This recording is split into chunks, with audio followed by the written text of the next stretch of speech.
وہ صفحہ نمبر 253 پر آ جائے، ٹھیک ہے، اسی کو پڑھ لیتے ہیں۔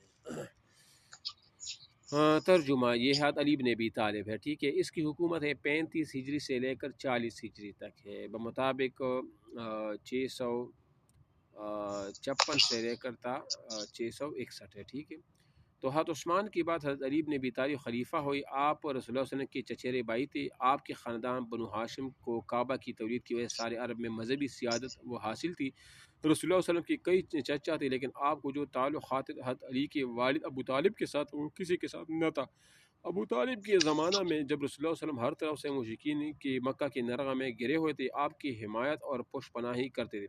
آپ کی بیوی یعنی حضرت علی رضی اللہ عنہ کی والدہ فاطمہ بھی آپ پر بڑی شفقت کرتی تھی، اس لیے آپ کو ابو طالب اور ان کی اولاد کے ساتھ خاص انس و محبت تھی۔ ابو طالب کی ماں مالی حالت اچھی نہ تھی، اس لیے رسول اللہ صلی اللہ علیہ وسلم نے چچا کا بار ہلکا کرنے کی حضرت علی کو اپنے دامنی پرورش میں وہ لے لیا تھا۔ اب دیکھو کتنا اہم سوال یہاں پر حل ہوا کہ حضرت علی کو آپ علیہ السلام نے اپنے پرورش میں کیوں لیا تھا؟ اس لیے کہ حضرت علی تنگ دست تھے، اور کس کی فرمائش پر یہ کام کیا تھا؟ حضرت عباس کی فرمائش پر یہ ایسا کیا تھا، ٹھیک ہے نا، اس کو نوٹ کر لے۔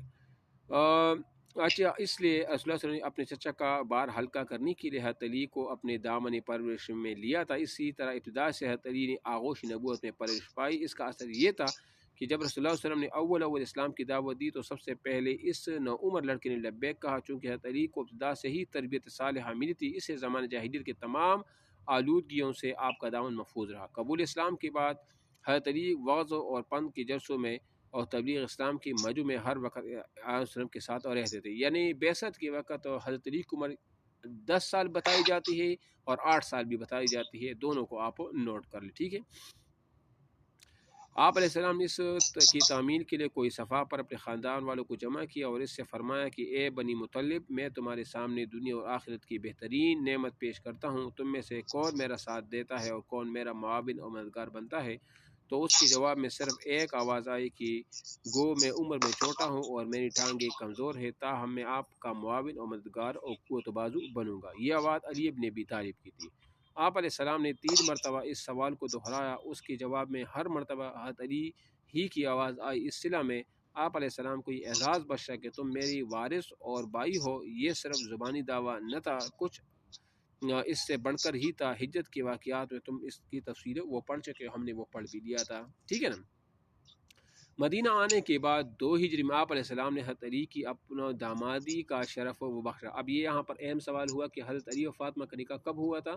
ہجرت کے بعد 2 ہجری میں یہ ہوا تھا۔ حضرت علی کی عمر تقریباً 20 ساڑھے 20 سال تھی، حضرت فاطمہ کی عمر 15 یا ساڑھے 15 سال تھی، ٹھیک ہے نا۔ اس وقت سے حضرت علی کی مستقل زندگی شروع ہوئی۔ ہجرت مدینہ کے بعد غزوات کا سلسلہ شروع ہوا۔ حضرت علی نے ان تمام غزوات بدر، احد، خندق، بنی قریظہ، حنین وغیرہ میں کارہائے نمایاں دکھائے، جن کی تفصیل اوپر گزر چکی۔ آپ کو یاد ہے حضرت علی نے صرف ایک غزوے میں شرکت نہیں کی، وہ کون سا غزوہ تھا؟ غزوہ تبوک کا۔ کون سا؟ تبوک ہے۔ اس لیے یہاں ان کی اعادہ کی ضرورت نہیں ہے۔ متعدد سرائے آپ کی ماتحتی میں بھیجے گئے، جنہیں آپ نے کامیابی کے ساتھ سر انجام پایا۔ آپ علیہ السلام کی آخری خدمت یعنی آپ کی غسل اور تجہیز و تکفین وغیرہ کی سعادت بھی آپ ہی کے سمے آئی۔ عرض شروع سے آخر تک آپ علیہ السلام کی دست و باز رہے۔ عرض کے وفات کے بعد آپ کے ساتھ گونا گو تعلقات و خصوصیات کی بنا پر حضرت علی رضی اللہ عنہ قدرتاً خلافت نبوت کے متوقع تھے۔ اس سے حضرت ابوبکر کے انتخاب سے آپ کو آزردگی پیدا ہوئی، لیکن پھر بہت جلد دور ہو گئی، اور آپ تینوں خلفاء کے دور میں مجلس شورا کی رکن رہے۔ حضرت عمر کو خصوصیت کے ساتھ آپ کی مفید مشوروں پر بڑا اعتماد تھا۔ آپ نے اپنے مشوروں سے خلافت اسلامی کو بہت فائدہ پہنچایا۔ جب تک بس چلا حضرت عثمان کی حمایت کرتے رہے۔ اس سب کی تفصیل اوپر تو ہم نے وہ تفصیل سے بتا بھی دیا تھا۔ خلافت